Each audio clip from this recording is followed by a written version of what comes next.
Probably it's time to overhaul PhilHealth and change the board for not complying what the law requires. Hindi kasalanan ng tao yan. For not availing all of these benefits. Apparently from your own words, kasalanan niya ng administrasyon, this administration, last administration, or the previous administration. At kasalanan niya ng PhilHealth Board. Huwag natin pahirapan yung tao because nandyan naman yung pera. The money is there, government actually collected this, and you're not giving it to PhilHealth to serve as health benefits for our people. If I may, Your Honor, in fact, nung una pong oral arguments, iba po yung PCEO na humarap sa korting ito. At nung ikalawang oral arguments, ganun ho kabilis, iba na ho uli yung humarap na CEO. Kino-correct na po. Okay, so that's maybe a good point from PhilHealth, but we cannot close our eyes for the past years na hindi nabigay in benefits. So in that case, maybe PhilHealth can already request the President to return the money, the 60 billion that were transmitted to PhilHealth, to the government for anchor program funds. Ibalik na yan sa PhilHealth, and PhilHealth to expand its benefits, hire more people to answer for the needs of the health of our people. That will be all, Chief. Thank you. Thank you, Judge. What is known as the Program Reserve Fund. Before going to the details, can you give me the significance of providing a reserve fund for PhilHealth? What is the importance of having a reserve fund for PhilHealth? As I understand, Your Honor, it's like a contingent fund. A contingent fund for what purpose? To address the possible lack of funding in the future. So would you agree with me that the higher reserve fund you have, the more secure PhilHealth will be? Yes, that's correct, Your Honor. But at the same time, the law provides a mechanism so that... Within the mechanism provided for the actuarial? Yes, there's also a mechanism so that the managers of PhilHealth do not become so conservative. So they cannot fix a reserve fund beyond the ceiling. There's a ceiling imposed by Section 11, Your Honor. Okay, now let's go to Section 11. Section 11 speaks of accumulated revenues. It also speaks of reserve fund. It also speaks of current year expenditures. Can you define to me these terms? Right now, Your Honor, there is an office order issued by the PhilHealth President in 2012 where accumulated revenues is defined to mean the accumulated income of PhilHealth. So it refers to the results of the operation of PhilHealth in past years. When you speak of accumulated income, that is net of expenditures for that particular year? Yes, Your Honor. So it's okay. Net. So if it is net,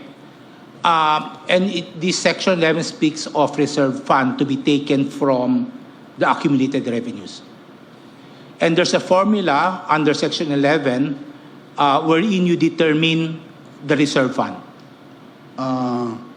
It says, Section 11 says, the reserve fund, a portion of the accumulated revenues can be set aside as reserve fund, but which shall not exceed the ceiling, which is the actuarially estimated expenditures for the next 2 years. Okay.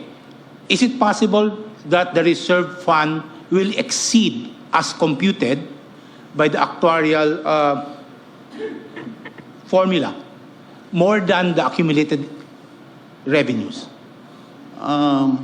It is possible, Your Honor, but under that office order that I mentioned earlier, the reserve fund is always set as equal to the ceiling or lower than the ceiling. Okay.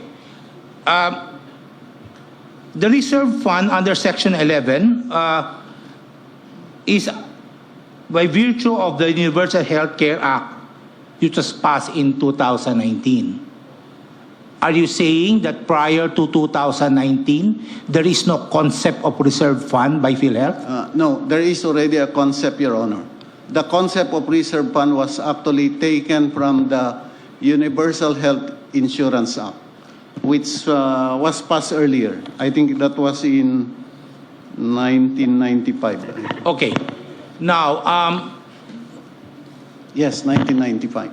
the prior to Universal Health Care Act of 2019, you said that there's already a concept of reserve fund. Yes, Is- that's in Section 27 of the National Health Yes. Insurance Act Is there a of 19. formula on how you determine the reserve fund prior to 2019? No, the Section 27 of the National Health Insurance Act also says that from the accumulated revenues, a portion can be set aside as reserve fund, Your Honor. What I mean is the two-year actuarial computation. That The ceiling. That is the ceiling, yes. Is that also present prior to 2019? That is also in the law prior to 2019, Your Honor. Okay. Now, for 2024, how much was the reserve fund? 2024. I think the board approved a reserve fund of 280 billion, Your Honor. 80 billion, more or less. 280 billion. Yes. And At the time, how much was the accumulated revenues? I know it's more than like almost 500 billion.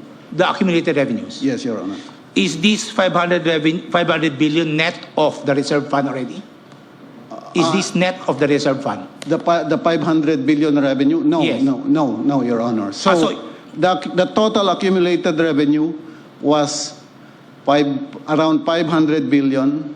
And then out of that 500 billion, 280.60 billion was set aside as reserve fund. Okay. So that left the 500 billion minus the 280 billion. That difference is the fund balance. The fund balance. But okay. of that fund balance, which is like more than 200 billion, only 89.88 billion was required by the Department of Finance to be remitted by Okay, PhilHealth. let's go to that later. Now, the 280 billion that is mentioned as the reserve fund of PhilHealth, who determines that?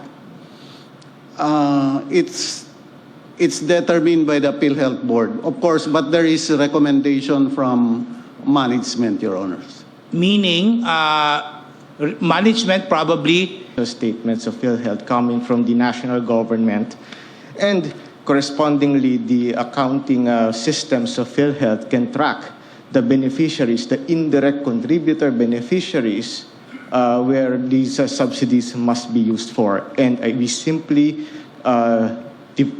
subtracted for each year the difference between the premium subsidies and the benefit expenses for indirect contributors. So, since you contributed this much for 2021, 2022, 2023 representing subsidy from indirect contributors, those that were unspent or were not spent were taken back. That's what you're saying. That is the basis of the 89.9 billion, Your Honor. Okay. Now, however, under the GAA, this 89.9 billion, you will definitely tell me that this is part of the fund balance. Yes, Your Honor. The 89.9 billion is part of the balance which is on top of the reserves, the reasonable reserves, Your Honor. Yes. But under the circular, Department Circular 003-2024, there were guidelines that were provided for determining fund balance. Yes, Your Honor. Can you tell me where in these guidelines or what were the basis?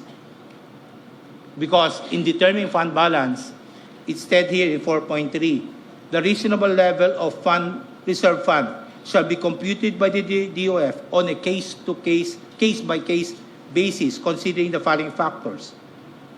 It enumerated the factors, and I presume you know these factors. Now, you mentioned to me earlier that the amount 89.9 billion represents the balance of the subsidy. Where in these guidelines or basis was the basis for taking up 89.9 representing this unspent subsidy? Your Honor, I believe those one of the considerations highlighted there is the ability, is actually the spending capacity of PhilHealth, both in the past and the projected expenditures. So that is the primary basis. That is why we took a look at the financial statements of PhilHealth. Moreover, the fund balance takes the form of cash in bank, and other investment securities. So that's the form included in the circular, Your Honor. Yes, but I went through this 4.3. I do not see the basis for taking the subsidy, the unspent subsidy, as the 89.9 billion. Do you have a copy of Department Circular? Your Honor, if I may just get a copy.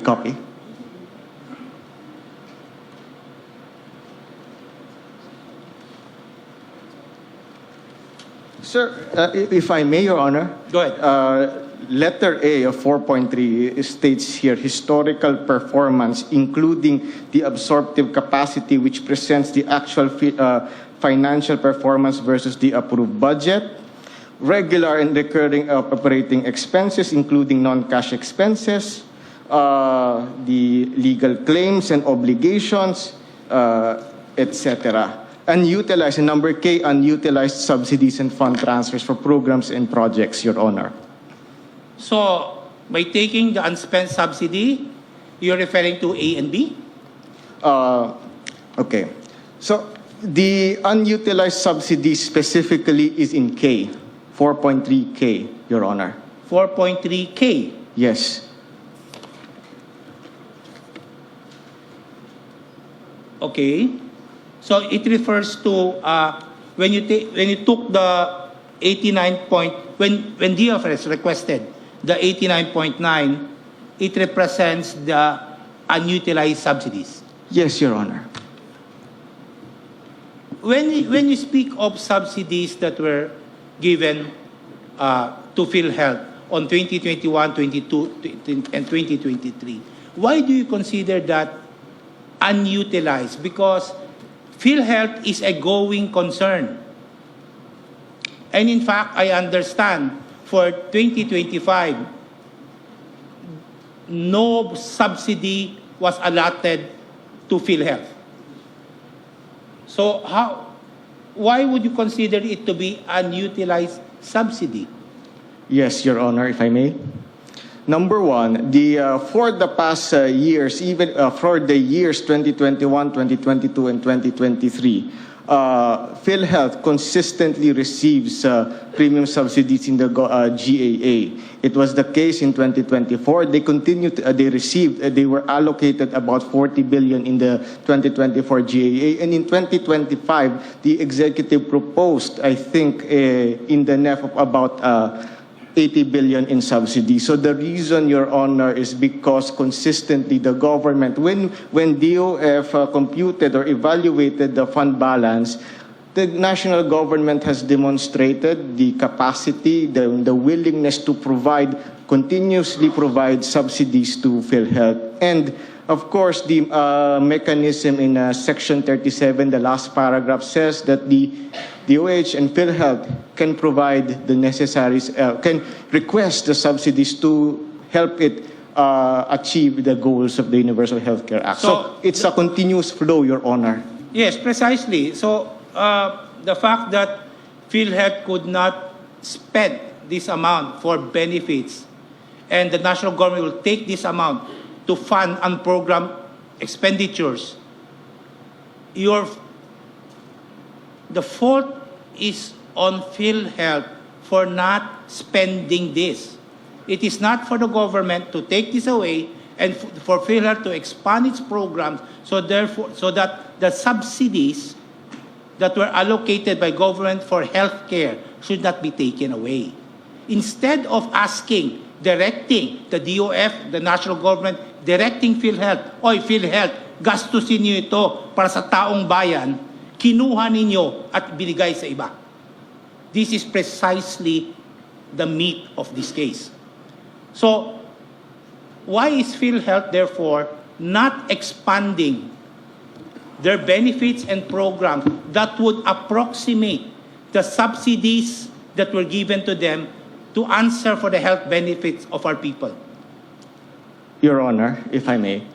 So this is, of course, based on the discussions with management and my experience in the deliberation of the board. But fundamentally, PhilHealth faces structural absorptive capacity issue. What does that mean?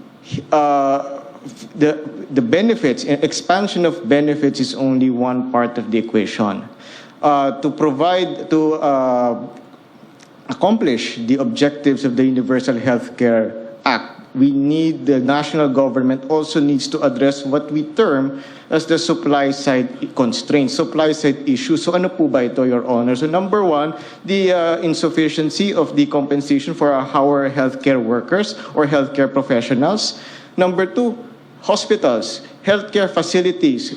Even if there is even if benefit expansions occur, if there is no hospital within the vicinity of a specific beneficiary, particularly an indigent beneficiary, then they will not be able to avail of these expanded benefits. So there needs to be the supply side constraints. And of course, in addition to the direct health supply side health constraints, so yung hospitals po, yung medical equipment, and of course the personnel, the health care workers, you also have the WHO also has this term called the social determinants of health. So those are the other things. Those are the other things that help improve health outcomes. So what are these?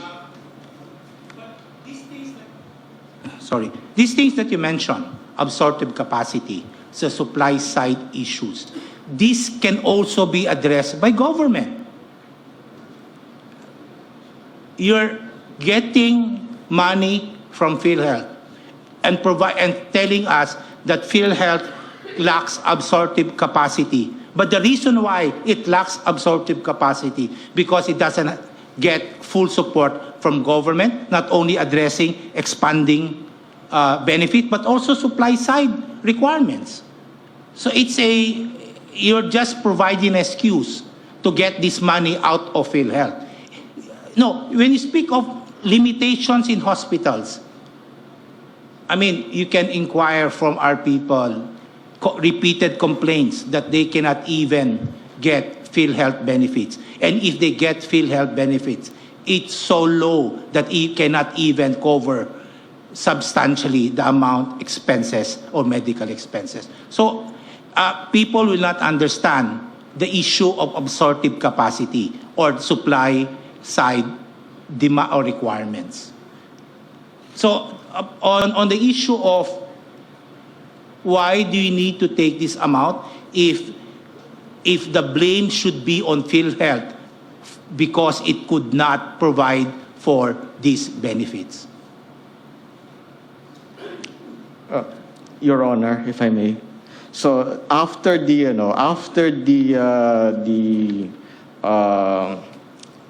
order or the instruction to return the 89.9 billion, we have seen last year that PhilHealth has significantly accelerated the pace of benefit expansion, and they will continue to provide more benefits this year. So the issue in terms of the expansion of benefits is steadily being addressed. Precisely, that PhilHealth increases benefits because of public criticism arising from this, trying to get the 89.9 billion. They are now probably justifying, oh, we can do this. In fact, we're increasing the amount. Without public backlash, probably, I don't know if PhilHealth will increase its benefits. That may be so, Your Honor, but all the same, I think for the Department of Finance, for the economic managers, what matters to us is the expansion of benefits. If there must be a stick that must be presented together with the carrot, then we shall, I think we are happy if we see more benefits for the Filipino people. Okay. Now, let us now go to the collection, the subsidy. The subsidy that were given to PhilHealth were taken from the taxes, as mentioned earlier by Justice Ami, taxes from PAGCOR, etc. Now, when the budget for PhilHealth subsidy from government, how do you compute the proposal of PhilHealth for subsidy from government? Let us say for 2024, so may budget call noong 2023. PhilHealth will have to prepare a budget, a request. For purposes of determining the subsidy that will be contributed by the government, what is your basis in determining the subsidy? Proposal to be submitted to the Office of the President for NEP. Your Honor, if I may, I believe the exact process would be most familiar to DBM. But if you can allow me my basic understanding of the process. So PhilHealth, during the budget deliberation period, they submit a proposed budget, and this proposed budget includes, number one, the number of beneficiaries. No, initially, sa NEP pa lang. For purposes of preparing the NEP, the PhilHealth will submit to the Office of the President a budget. Part of that budget is the amount of subsidy for indirect contributors. How much do you ask for, and what was the basis for this amount? Your Honor, if I may, I'm not familiar on the exact amount, but in terms of the process, I know I am to the best of my knowledge, the proposal of PhilHealth is put together with with DOH. So it's a DOH budget submitted to DBM for evaluation. No, the reason why I ask this, we have laws that allocate funds to answer for the subsidy of government to PhilHealth. Mentioned earlier, syntaxes, etc., etc. Now, do you know the actual collection of government corresponding to these taxes? And if you have computed this amount, do this equal to the amount PhilHealth requested Office of the President for purposes of subsidy for indirect contributors?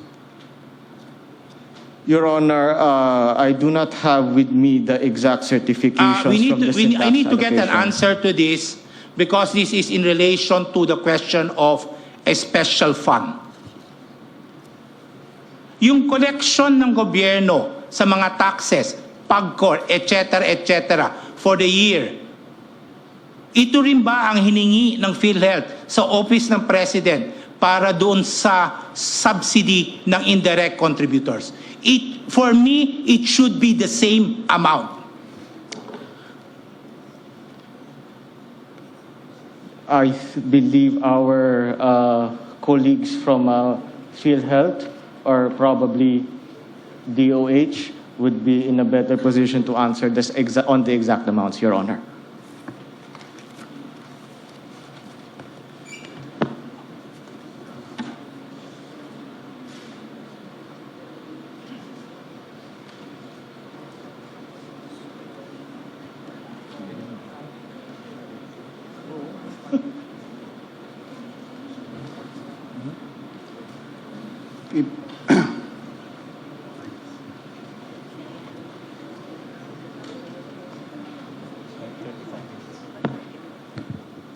Good afternoon, Your Honor. Assistant Secretary Albert Domingo from the Department of Health. Yes, please. Thank you, Your Honor. To the question on how the PhilHealth computes its request for a budget, it does not refer to the computation on the syntax allocation. Instead, it counts the number of members based on a database. There is a database on indirect members, and then it generates a list. It enumerates the number. The exact number escapes me now, but this is the process. And then that number is submitted, multiplied by a factor, which is the premium rate, and then it is submitted to the Department of So Budget therefore, Management. when you come up with your budget request for the subsidy, you don't actually consider the taxes being collected that Congress passed for purposes of subsidy for indirect contributors. That is correct, Your Honor. The budget is computed based on the need. So they're not following the law? You're not observing what the law requires? Your Honor, budget principles require that it's needs-based. If we will follow it based on the projected fund ceiling or availability, it might not match certain needs. Yes, I agree. It's based on needs. But the problem there is PhilHealth limits the funding so that you don't address the needs, the health needs of the Filipino people. If you increase budget 200%, and I don't think the Filipino would not avail of that. You define your own limits. The Congress allocates budget or collects taxes, provides for collection of taxes to answer for the subsidy of PhilHealth for indirect contributors. Now, when you request money for subsidy, ang ibig mong sabihin, hindi mo papakailam yun? Hindi mo naiintindihin yun? Gagawa ka ng sarili mong formula because you have limited understanding there's a limited need of our people for health.